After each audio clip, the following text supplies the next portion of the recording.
Hi everyone, it's Sue. I hope you're all keeping really well. Today I'm just experimenting really. I saw a video by the lovely Katerina Giglio on YouTube. I'll pop her link down below, where she tea-dyed some beautiful little parcels of fabrics and laces and got a really beautiful grungy looking just different marks on her fabrics and that type of thing. So normally I just put my fabric in a tea and coffee bath and then just hang it out on the line. So obviously when your moisture, your tea dye is exposed to air, it's going to go to where the folds are and that sort of thing and make it darker. So when I hang my fabric out, I sort of hang it on an airer in the sun and just sort of hang it out really randomly so that I get those darker pieces. So I really loved watching Katerina do these little parcels. So I thought I'm going to give it a go and give her technique a try and just see what happens. So it's very experimental and I don't know, it may not turn out as nice as hers, but we will just see how we go. So I've just got an old baking dish here and I've made up some little bundles. They're tiny. They're only, I mean, about 2 inches by 2 inches. That's about, actually 2 inches by about 1.5 inches, but they're all different sizes. I've really roughly tied some of them. This one's tiny, really messy. I'm just experimenting some different ways of tying them, and I'll just see how they turn out. So the idea is, so I've made up a brew of tea here that has been sitting overnight, and I've got 4 red tea bags and 4 black tea bags. I love that really earthy glow that gives, and I've put in 500 mils of boiling water. Now the tea bags have obviously absorbed a lot of the water and it's now down to about, I don't know, 350 mils, but I'll squeeze the tea bags out and then I'm going to pour it over here. And Katerina left hers sit for a week or so. I'm not sure I'll be able to wait that long, but I thought today we will just make up the parcels, tie some of them up and just see what we come up with. I've got little bits of, as I said, lace and fibres, all plain, either white or cream. And then I've just got some of this cotton cooking string, jute, whatever you want to call it, to tie them up. So what I'll just do now is I'll just show you one and then I'll fasten up the video and just make up a heap and then we'll get on to the next step. So this is just a napkin, I think, that I had used on something. So I had cut a piece of the embroidery out. So I've just torn that down. This is just some lace that I had and it was like a longer piece. So I've cut it into smaller pieces. This is a little bit of cotton frizz that I have in my shop that I had left over as a scrap. And this is the metallic cotton frizz. I just was interested to see how that would actually take. I've got this beautiful old tattered doily, so I'm just going to keep that as it is and wrap something in that. I've got some cheesecloth, just some plain cheesecloth, and I've also got some of this linen that I've had in my stash for so long, so I've started tearing some of that up. Now we don't want to make our bundles too big because they just take too long to dry, so let's just start with this. And I'm just cutting everything fairly roughly and we'll just see what happens. I'm just going to put, so she recommends 2 or 3 different items bundled together, probably not much more. So let's just do something like this. I'll just get that out of the way. Actually, this might be making it hard to focus, so I'll pop that to the side and grab it, and then we'll just pop our little bundles in here. And all I'm doing is just really roughly folding it. Might even fold it like that. And then just cutting off a length of string. And I'm just going to randomly wrap it around the bundle like so, and then just tie it off. So as it dries, it will, so you want it tight so that everything doesn't unravel. I'll just let you know that everyone's home. Matt's upstairs cooking at the moment, meal prepping for the week, and Katie's decided she wants to get lunch, and I've opened the door because it's a beautiful day here and the neighbours are mowing their lawn, so I just apologise in advance for any noise. Okay, so that's one little bundle. So I'm not sure whether you can see that.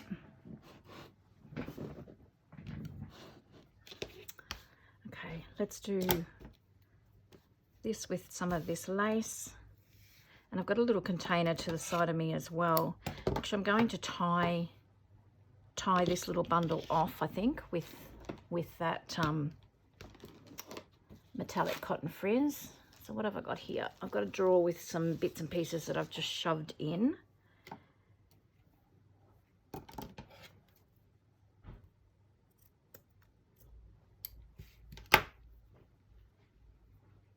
We might, I shall leave that for something else. I might put some cheesecloth. Put some cheesecloth in there.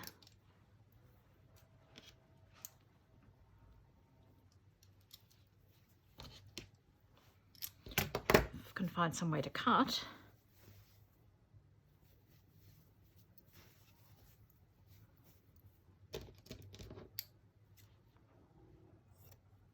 There's no rhyme nor reason to my cutting.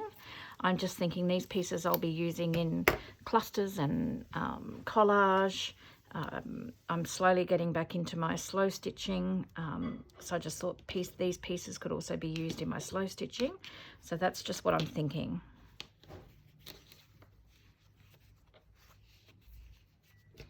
I'm going to tie off with this.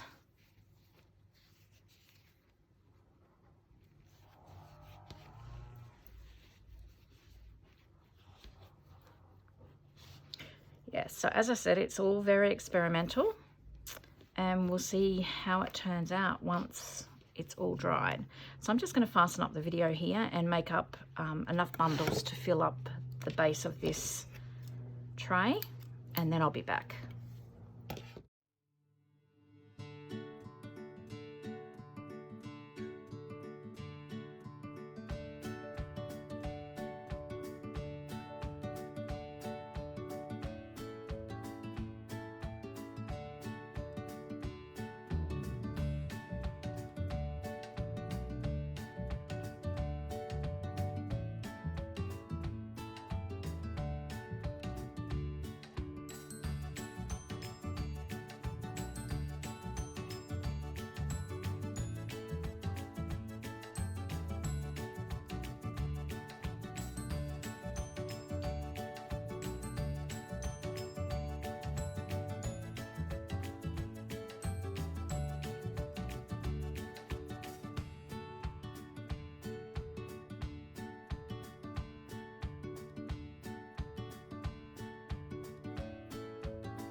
So I've done up all my little bundles. That's all I'm going to do for now. Some of those were really random, as you would have seen, but it's just an experiment this time around, and we'll just see what happens. I think every time that you do it, you're going to get a different result anyway, so it doesn't really matter. Now I've got my mix here. Now what I like to do, and you can use your tea bags and wrap some of your bundles with the tea bags as well. I'm not going to do that today. I might leave some of the tea bags just sitting on top. Now what I like to do is I like to add rubbing alcohol to my mix. I do this for my papers because it stops the opportunity for mold to grow. And because this has got to sit for so long, and now Katarina didn't do this, not from what I saw in her video. She did add a chai tea bag to make it smell nice. I'm just concerned about the mold. She didn't get mold, but I don't know. I'm going to just do what I know works for me, and I'm just going to add a squirt into this. What I'll probably do though is I might squeeze out the moisture out of the tea bags first. I've got one there without a tab. So I'm just going to squeeze the moisture out.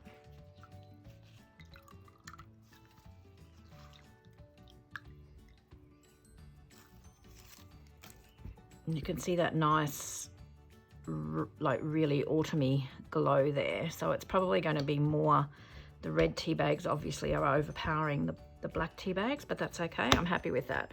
So I'm just going to add a squirt. I don't know, I don't measure. Just a good decent squirt.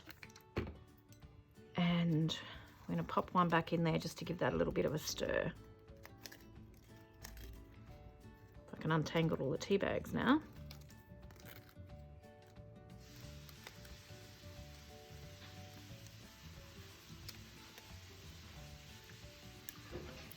Just giving that a bit of a stir there. You can hear Maddie cooking upstairs. And now what we're going to do is we're just going to pour this all over, oops, our bundles. So we want to cover them well.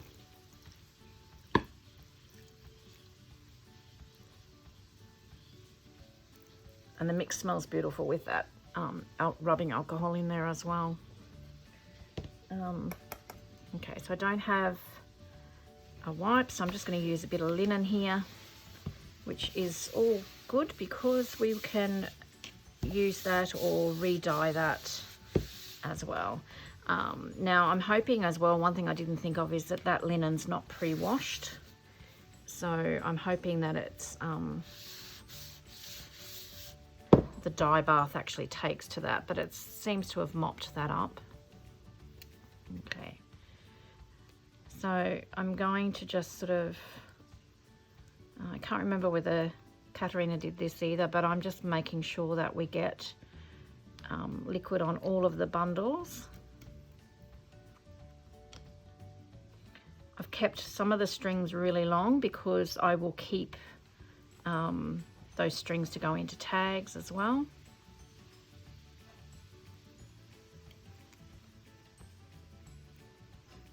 So I'm just making sure, because you can see there's no liquid on that bit there, so I'm just sort of tipping them up and soaking them in there. And I'm going to tip that upside down, that one. And that's your mix. So that's what we're going to do. Now we're going to leave that sit for, well, until all the liquid is soaked up into the little bundles. And then we then need to make sure that it actually dries really well. So I'm going to leave you with that today. And I've just got tea bag. One of the tea bags has just exploded, so I've got that everywhere. I'll fix that up in a minute. I will come back and I'll show you the progress. See you soon.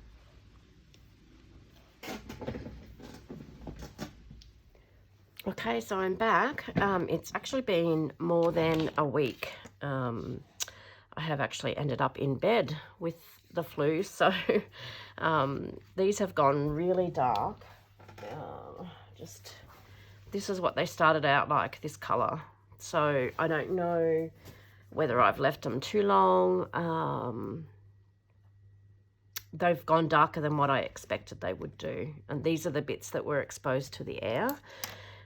So let's just open them anyway, and we'll see how they turned out. I'm surprised they don't smell. They don't have like I was worried that they might have a bad smell from sitting for so long, but they don't. So this twine will be nice to use in tags, etc. So this is the exciting part, is opening them up and just seeing what they look like. So remembering that these were all stark white. So there's marking on the back of that, which is no good to me. I should have probably tipped it upside down, but that's okay. It's nicely dyed. This is the lace, so it's got some nice markings on it. And then this is the linen. So I'll iron all of these. So quite grungy, but that's good. We can still use all that. And most of these I've just tied in a bow, so it's easier to get them, excuse me, undone. It's got a few tea leaves coming off there every now and again, but that's okay. So this is a little bit of fun experiment, not knowing what we're going to get. So once again, that lace has got some nice markings on it, and that piece there. So these can be used for layering in your slow stitching, that sort of thing. And this is just the cheesecloth, which I twisted. So there's not that many markings on that one, but it's all nicely dyed.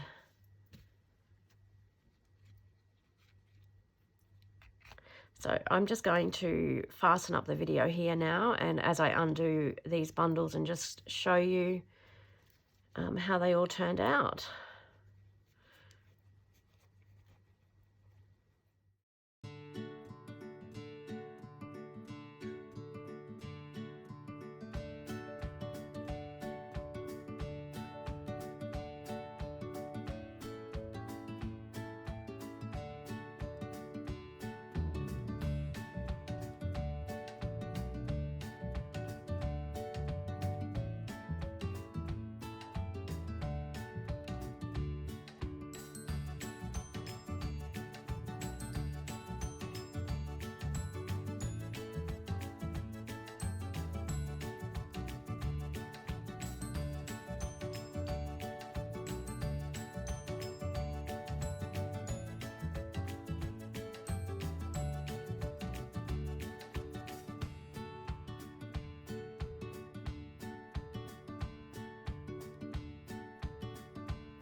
So as you can see, there's quite a few really lovely grunged up pieces there. Some of them are maybe a little bit darker than what I would have liked, but unfortunately I didn't count on getting sick, and they had to sit so long. So next time, I think when I do them, I'll probably take them, unravel them before the week's up, and then just lay them out to dry. A couple of these are still a little bit damp inside, but there's no real smell or mold or anything, which is really surprising, that they sat for that long and they didn't, excuse me, get all moldy and smelly. So yeah, give it a go. I'm really excited about using some of these in my journals, excuse me, my slow stitching. So some of these are really, really grungy. I think the one that I really like the most is, if I can find it very quickly, is this one here. This little tattered doily, which was falling apart anyway, and it's just come up really lovely and grungy. So just a different way to dye up some of your fabrics and laces. And as I said, all these strings will come in really handy for tags and that type of thing as well. All right, guys, I'm going to leave that with you today, and I hope you have a little bit of a play and can manage to do some of these yourself. Yeah, have fun with it. So until next time, guys, take care, and I hope you get a little bit of creating time in. See you soon. Bye-bye.